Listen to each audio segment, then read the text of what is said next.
غم کا سال گھاٹی سے نجات پانے کے بعد کچھ ہی عرصہ بعد نبوت کے 10ویں سال آپ صلی اللہ علیہ وسلم کے مہربان چچا ابو طالب کا انتقال ہو گیا۔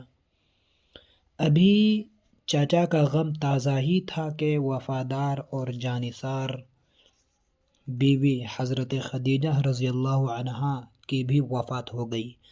ان دونوں واقعات سے ہمارے نبی صلی اللہ علیہ وسلم کو سخت صدمہ پہنچا۔ ہمارے نبی صلی اللہ علیہ وسلم نے اس سال کو غم کا سال قرار دیا۔ اب قریش کو کھلم کھلا ستانے کا موقع مل گیا۔ پہلے تو ابو طالب کے لحاظ اور حضرت خدیجہ رضی اللہ عنہا کی خاطر کچھ دبے رہتے تھے، لیکن اب میدان صاف تھا۔ مشرکین مکہ نے ہمارے نبی صلی اللہ علیہ وسلم کو بہت ستانا اور تکلیفیں پہنچانا شروع کر دیا۔ اس میں دو سوال ہیں۔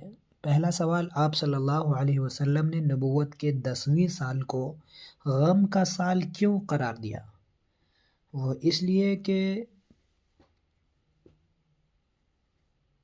ایک ہی وقت میں اسی سال میں آپ صلی اللہ علیہ وسلم کے پیارے چچا جان اور آپ صلی اللہ علیہ وسلم کی پیاری بیوی حضرت خدیجہ رضی اللہ عنہا کا انتقال ہو جاتا ہے۔ اس لیے آپ صلی اللہ علیہ وسلم کے اوپر وہ سال بہت بھاری گزرتا ہے، بہت افسوس ہوتا ہے۔ اسی لیے آپ صلی اللہ علیہ وسلم نے اس سال کو غم کا سال کہا۔ دوسرا سوال، ابو طالب اور خدیجہ رضی اللہ عنہ کی وفات کے بعد کیا ہوا؟ تو ہوا یہ تھا کہ اب کافروں کو جو ہے کھلم کھلا موقع مل گیا۔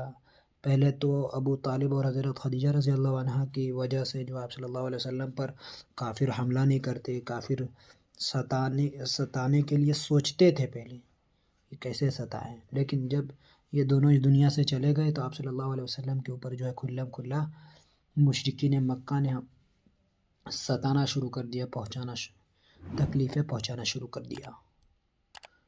تو یہ تھے غم کا سال۔